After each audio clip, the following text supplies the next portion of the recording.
Welcome to this hobby of ours. We have got a wild card, a bit of a wild card, bit of a rare bird on the table today. We are going to be looking at the Seiko Alpinist SARB015. Let's check it out.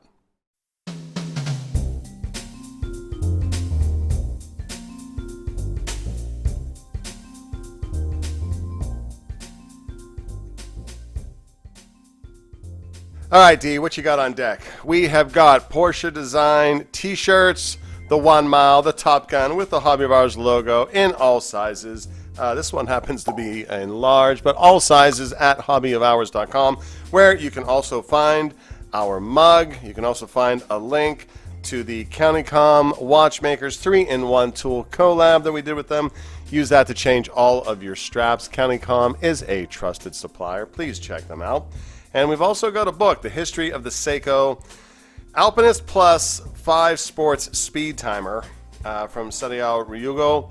In the event you haven't seen it, I will do a quick review of that at the end. But let's get into this watch and adios some of the bric-a-brac. Taking a close look at this watch, getting up in its business. It is a sunny day today, and this one is pretty shiny. This SARB015 is affectionately known as the shark tooth, and if I can get some of those teeth to grab, they're so high polish and they're blending into the black. I think I know how I can get those to pop.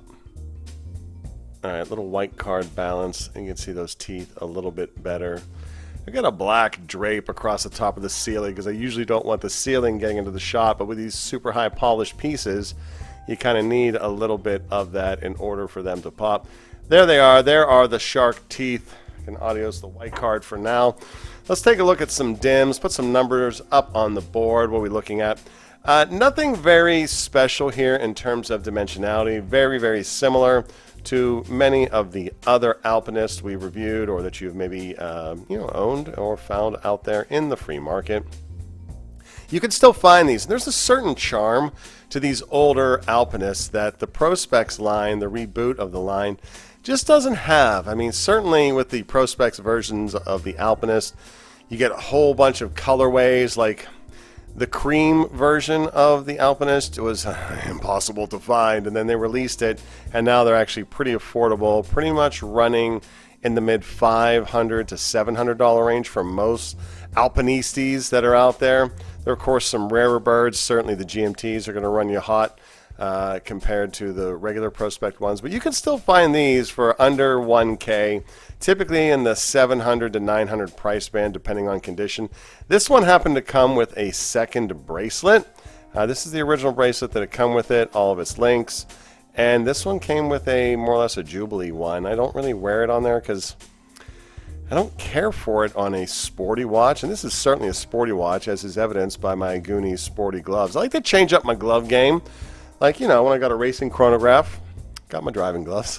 When I got an aviation watch, I got my flying gloves. When I got my super deep diving watches, I got my diving gloves, which are U.S. Navy SEAL approved. And then I kind of got these wacky hiking gloves. These are the gloves I would wear hiking if I were still hiking. But as it stands, I'm wearing them for you. And of course, we got the Butler gloves for the dress watches, but I digress. So 39.5, very, very reasonable on the wrist. We'll see that in a moment. The lug to lug, also very polite. These Alpinist watches are near perfect in terms of sizeology for most wrists. My wrist is 6.5 inches. The height, not terribly bad, a little bit over 12. You have to remember that the dimensions online aren't always correct. So I have a set of calipers. I measured it beforehand, and it's just a skosh over 12. The strap, thank you Seiko, not an UGG width, looking at 20 millimeters. And a surprising 200 meters of water resistance. That's what 20 bar means. This could probably do with a pressure check, because this is from 2006. Can't imagine it's holding that, but this is a hiking watch. This isn't really a swibby watch for me, so I don't know that I would necessarily do that. And with this internal rotating bezel, this really should be a screw-down crown. You'll find that you can oftentimes very easily bump that, and it could throw off your compass readings, and you could end up lost in the woods for days. But at least you'll be with a watch that has a sapphire crystal. It's going to stand up to anything that's happening in the woods. 50 hours of power reserve, courtesy of the 6R15 movement. And a rather svelte 131 grams, although if I was wearing this in a field operations maneuver, I'd have it on a strap, probably a NATO to be fair, so it'd be a little bit cheaper on the weight. I have to say, of all the Alpinistes, this one kind of wears the most dress-like, which is probably why the previous owner threw in or had a Jubilee-style bracelet for it. You could definitely pull this off as a dress watch. Ooh, I wonder if this could pass as a just one watch. Ooh, maybe. It's certainly timeless, certainly sporty at 200. It can pass for dress. Would it keep me satisfied? We'll do an impromptu just one watch. All right, timelessness 10. Yeah, this has been around. The Alpinist design's been around for a while. It's going to be around for a while. Sporty. Ooh, also a 10. It's got 200 meters. Dressy. This particular variant, I'm going 8. I mean, the dial is still pretty aggressive. Would it keep me satisfied? Would it keep me from buying other watches? No, it would not. There are certainly, that GMT Alpinist? I need to do a proper just one watch for that, because the GMT complication adding to it would definitely keep it a little more satisfied. So I'm going 7 on that. I kind of don't remember my impromptu score. I should have wrote it down. I wasn't planning on doing it, but I'll pop that up. And that's where this one would sit if it was a just one watch. And, gorge. There is, like I said, there was a charm to these watches that the Prospex line simply doesn't have. Maybe it's because I always feel, probably falsely, that a pre-owned watch has a greater life or a bigger soul than a brand new watch. I realize that's idiotic. These are just objects art. But, for me, I don't bond well with new watches, and I don't know why. And I certainly don't mind a watch that's got some bumps and bruises on it. I mean, spares me the shame of being the one to have put the first scratch into it, and I feel less wary about wearing it. Speaking of wearing it, let's get it on wrist. Well, bam. Took the gloves off. I think having the gloves off for the actual wrist shot is probably the better way of doing things. So you can see how it actually sits without me and my Goonie gloves in the way. 6.5-inch wrist. Again, looking at 46 and change on the lug to lug. You're going to find that lug to lug is a better definition of wrist presence, wearability, than the diameter oftentimes. Like that new SJE 093 dive watch. That thing is only like 38 and change, but prodigious lug to lug, and it wears better because of it. So that's just a small indicator if you're tuned into that one. I don't know if I've released that episode yet, but tune into that one, or keep your eyes peeled for that one. Yeah, these older ones, SARB015, SARB015, SARB017, never got into that one, and of course the 089, the blue. Gosh, that was such a funny release. Malfeasance by Seiko and Hodinkee. Crazy. Anywho, you can pick these up for not too much more than a modern day. But again, if you're looking for something brand newish, go with the Prospex line. Those are pretty cool. If you were to see the Goonies setup I've got here in order to keep reflections off of this high gloss book, you would laugh. So we'll maybe just make this a quick one. You've probably seen my book review of this before. This author is amazing. I have his previous Speed Timer book, but when he put one out including the Alpinisti, I had to add it to my watch book library because I'm a bit of a nut. Skimming through, it's mostly black gloss page with, frankly, fabulous pictures, fabulous reference numbers, everything that we look for in a watch book. Why? Because we try to use these watch books for hunts, and you periodically see a watch in here you never knew about it.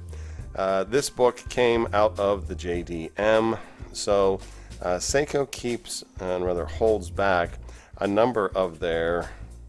I just saw a weird one. Hold on. Seiko Sony. Who knew? Holds back certain models for their domestic market, Japanese domestic market, JDM.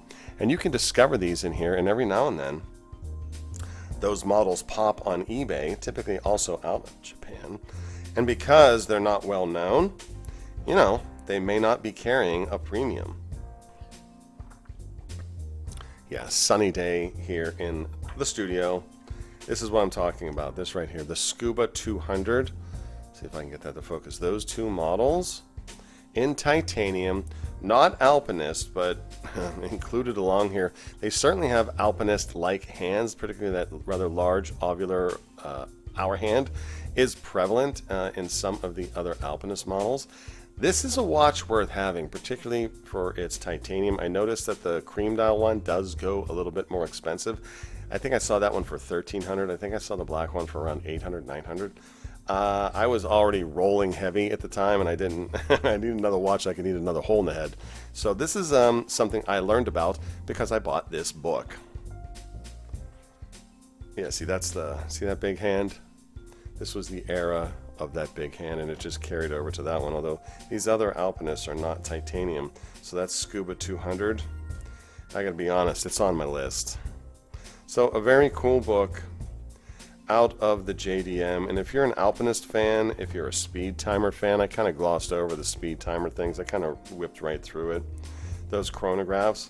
I kind of fell out of love with that chronograph once I discovered, shout out Lone Wolf McQuaid, and some other resources, that you have to keep the chronograph running, because the way the chronograph movements is, or rather are, sometimes when you start and stop, you're actually removing something from the movement, or you're putting something into it in order for it to function. So the way it works with these speed timers, it's much easier on the movement to let it keep running than it is to stop it.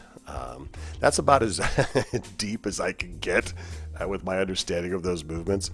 But do a little bit of research, you'll find out it's all over the web. And they're really great, really cool watches. I don't know, I've had some frustrations with Seiko service lately, where the Seiko, I tend to buy rare bird Seikos, where I sent them into Seiko USA, and they had to ship them over to Japan, and Japan refused to work on it. So I'm a bitter party of one, and I think my table's ready. I think they're calling my name. But don't let that dissuade you if you're interested, and certainly pick up a book like this to help you in your hunt for your Alpinist or your speed timer. And there you have it, a bit of a rare bird, bit of a wild card, and it's certainly a cool watch, especially if you can get it for a great price. Just be mindful of condition. No need to be looking for box papers for these kinds of watches. This is just so rare in 2006, and it's just a cool watch, you know, especially if you're looking to maybe collect some of the Alpinists, you know. Who says you only have to have one? This is a pretty cool one if you had to choose one, though. All right. Hope that wherever you are in this wonderful, beautiful hobby of ours, you are blessed and you are enjoying the ride. Thanks for coming along. We will catch you in the next one. Peace. Pick up a book. 1001 Watch Designs, Volume 1.